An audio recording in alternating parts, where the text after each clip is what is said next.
Program for everything.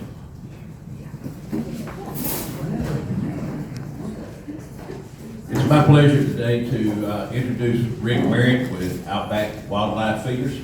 I've been doing business with Rick over 40 years.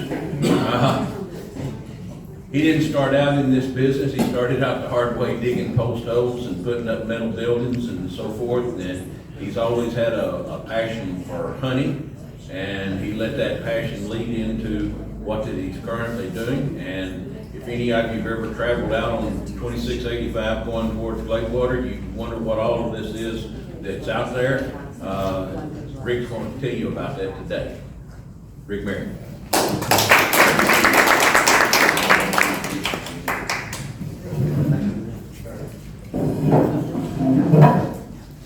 Thank you for allowing me to be here. So I'm probably going to ramble a little bit, but I was welding out in the sun an hour ago, so bear with me. I spoke here in front of the Rotary Club 18 years ago. The next day I got a call from Butch Ragland trying to sell me insurance. So I brought some brochures today. I didn't do that to try to sell you anything, but it shows you a lot of the things that we do at Outback.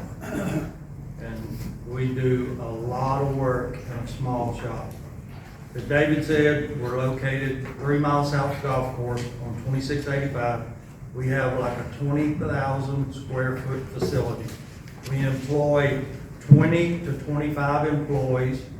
Depending on what we get, we could use 4 or 5 more right now. We have 2 ladies in the office.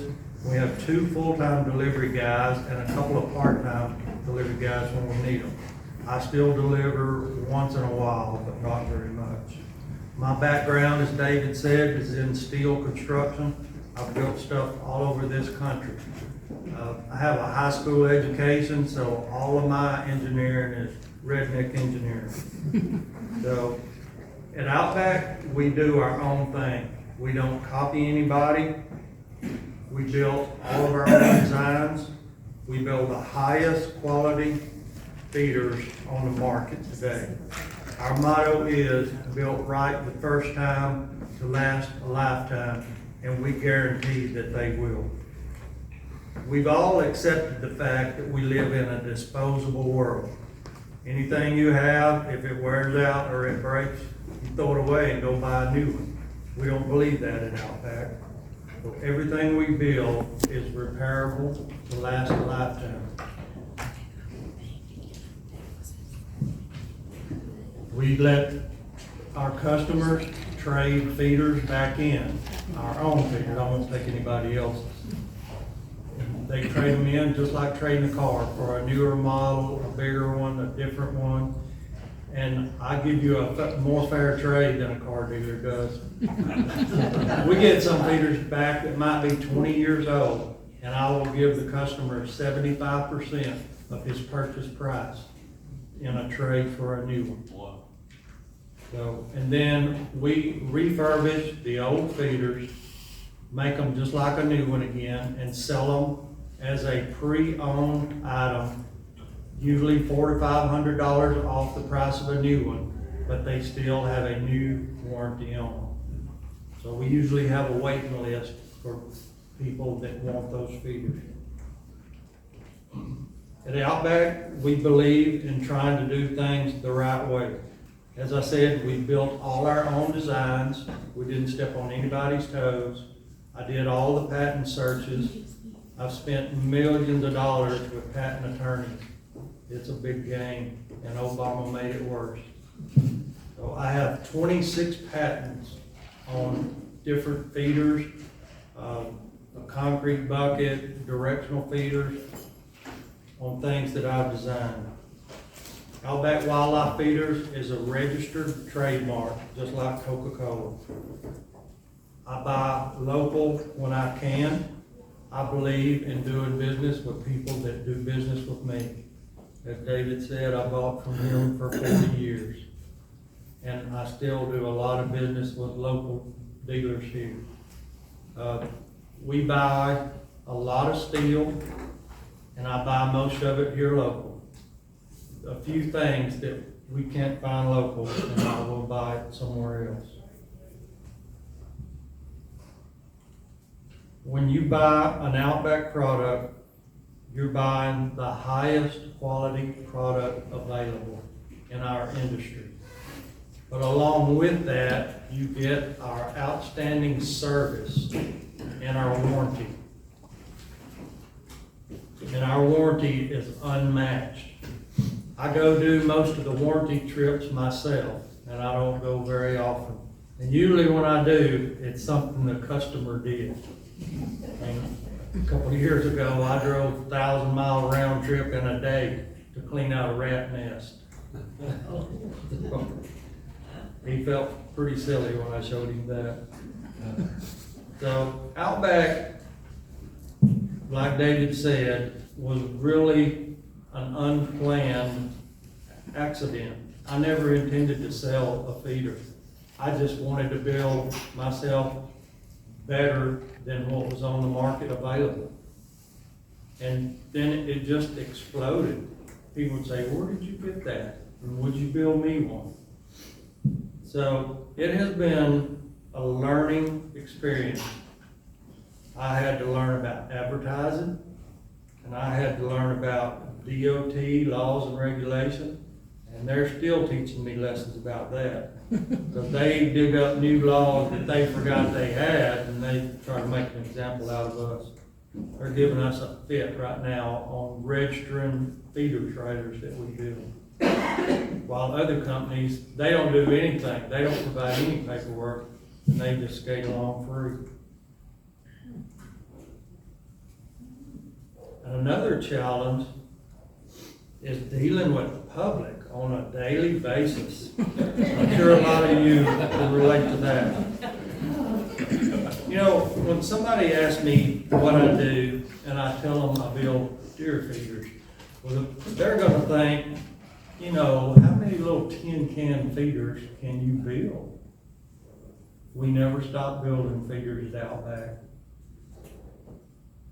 We built, as you see in those brochures, 126 different models and products. We build protein feeders, corn feeders, a combination of the two, regulated protein feeders, fish feeders, quail feeders, watering systems, feed delivery trailers, fire pits, and some rustic outdoor furniture when I have time. I do most of that myself, so I don't get a lot of time to do that. And another amazing thing is we deliver 90% of what we build.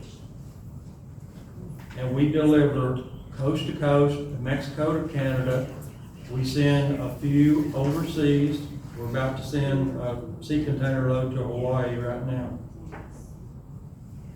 All Outback products are 100% built in our shop. We don't have things farmed out from Mexico or China. We build them ourselves.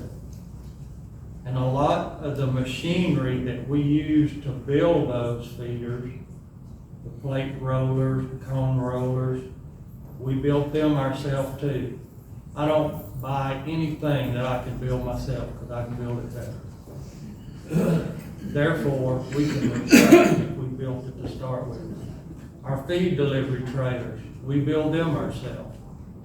And as I was telling Steve and David earlier, when our drivers get to the ranch, they can unload these feeders by themselves with no equipment. It is nice to have equipment, but if there's none available, they can unload them themselves. A lot of times, we don't even see the customer. They just tell us the gate code, where they want them. We go in and unload them sometimes in the middle of the night. We'll never see them. We used to do a lot of hunting shows, not so much anymore. Got to where it costs so much to do them. They're not very productive anymore.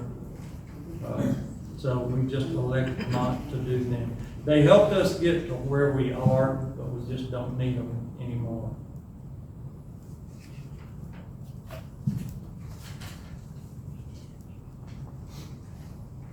Catch you back up here. I got ahead of myself. We have over 150 dealers in Texas and other states, more in Texas than other states.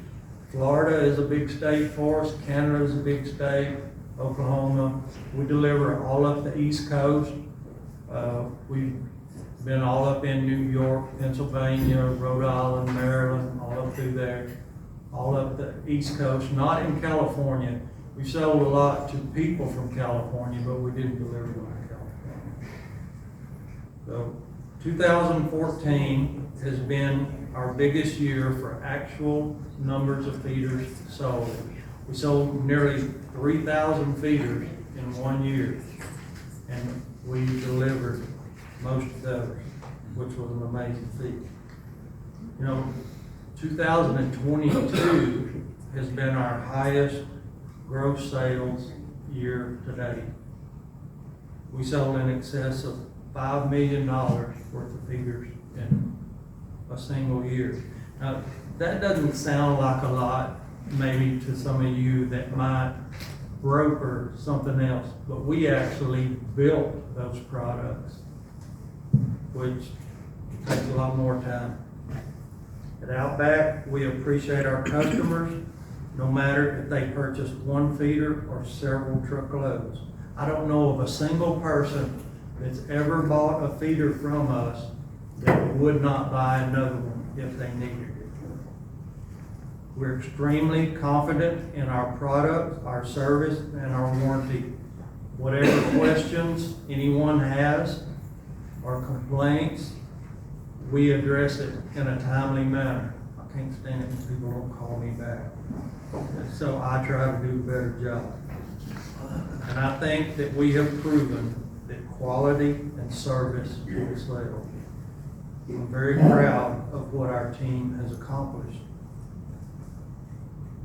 And not that these customers are any more important than the guy raising a family and buys one feeder, but we have a few customers that you might have heard of. George Strait, Luke Combs, Tommy Lee Jones, Blake Shelton and Miranda Lambert, Brandon Blackstone and Kelly Clarkston, Nolan Ryan, Rusty Greer, Terry Labonte, and even Shaquille O'Neal, and many other athletes and outdoor personalities. We survived COVID. We never missed a day's production. COVID was actually good for us. We never, for a while, we never had complete staff there, but we made it.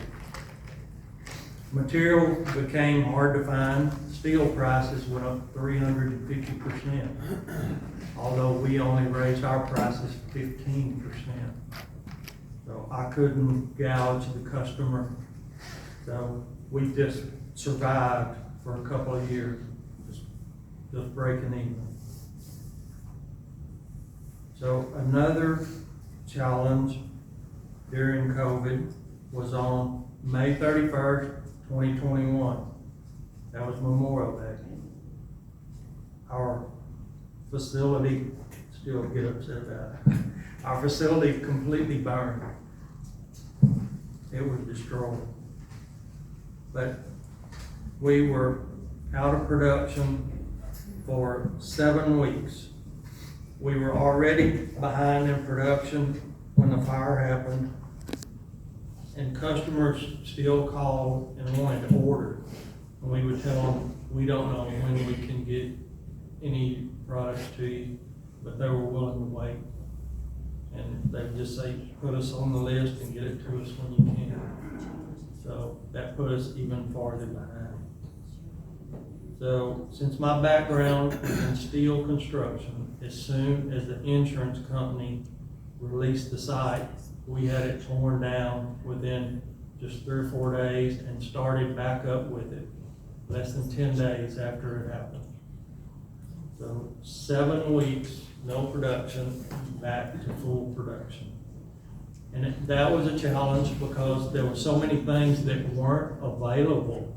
Electric hoist, it melted all of those. A lot of the electrical components weren't available.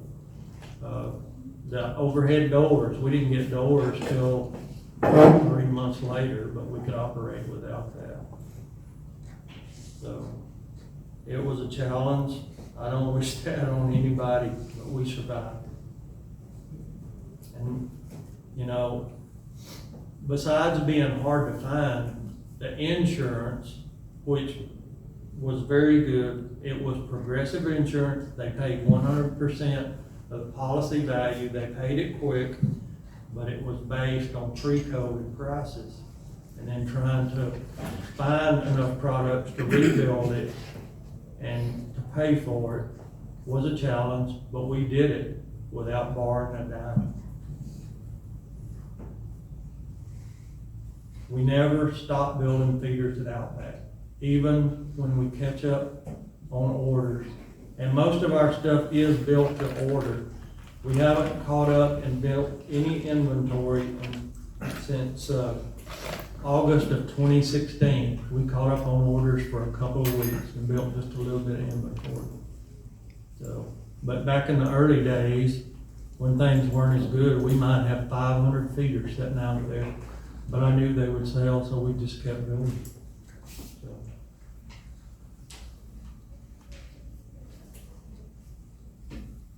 So that's about all I have to say.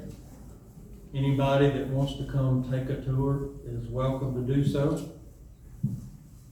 And we have a lot of things around there that get a lot of attention. People come take pictures. Anybody's welcome to do that. Anybody have any questions? Do you have issues with patent infringement? I mean, there's a lot of do-it-yourselfers out there. Yeah, sure. We've had quite a few issues with that. And patent law is, I don't want to get into too much here. And even just normal Gilmer attorneys don't know much about patent law. They don't anywhere. You have to go to big cities. The patent deal is a big game, you know. It's kind of a 3-strike deal. You file for a patent, you get 3 strikes. It goes before a patent examiner, and it might take 3 or 4 years before they even look at it. And then they reject it. So the attorneys get to rewrite it and charge you more money. And then the examiner rejects it again. And then it's just a never-ending cycle. After your 3 strikes, you can be done, or you can pay a fee to start over again. You know, and so it might take 5 or 6 years to get a patent done. And they keep changing the language in it just to get something passed. Well, when Obama got in there, it went from 5 or 6 years to getting one passed, 8, 9, 10 years to get one passed. You know, and a patent is good for 17 years from the day you file it. So if it takes 10 years to get one passed, you've already lost 10 years of coverage. Although they say patent pending is good coverage, and you can go back and collect fees on that.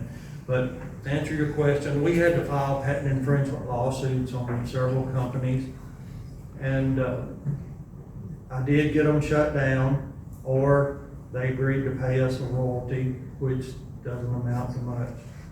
I think standard is like 3%, and we got 5%, but we were better off to put them out of business than to allow them to build a feeder and pay us a royalty, just because the amount was so little. But in the end, the attorneys got all the money, you know, and I still owed them more. So the patent deal was a really, really frustrating thing. So, One other question, what kind of paint do you use? What kind of we finish? use, it's an industrial enamel, a DTM paint, which means direct to metal. You don't have to use a primer with it. The primer is built in it. And it is made specifically for us by Sherwin-Williams. They've been really good to us. They deliver us a truckload every week. And more than likely, paint is what caused our fire too. But it started in the paint room. but the investigators never figured it out. When they couldn't figure out the cause of the fire, I figured they would keep us tied up for years.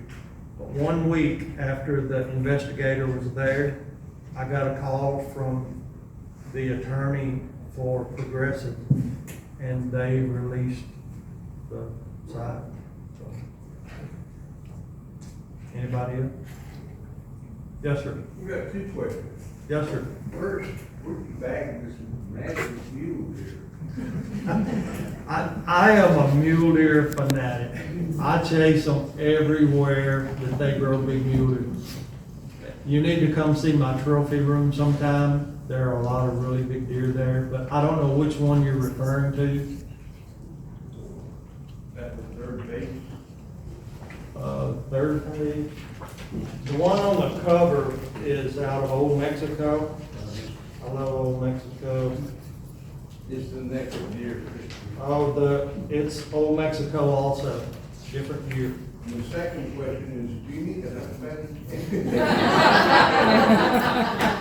Give me a signed check and we'll talk about it. Yeah, I get lots of offers for that. Anybody else? So how much inventory do you keep on hand? Inventory as finished product? Well, there are probably 150 feeders sitting there right now, but they're all sold, just waiting on the truck. You know, so we might have 4 or 5 just odd and end feeders that somebody changed their mind or we built the wrong one. But I don't mind having 200 or 300 sitting out there. We just can never get them built. You know, I've stayed small because I'm a hands-on kind of guy. You know, and I stay involved in the day-to-day stuff. My shop foreman, Michael C. Horn, I'm sure a lot of you know him. Michael's been with me for 40 years. You know, he's the backbone of Outback. I have another gentleman that's been with me 36 or 7 years, and multiples been 10, 15 years. We don't have a big turnover in help. We just can't find enough. But, so all of that has limited us a little bit. You know, someone younger, more energetic needs to take Outback and run with it. I'm tired. So, anybody else?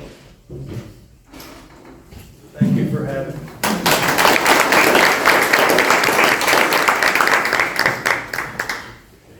Thank you very much.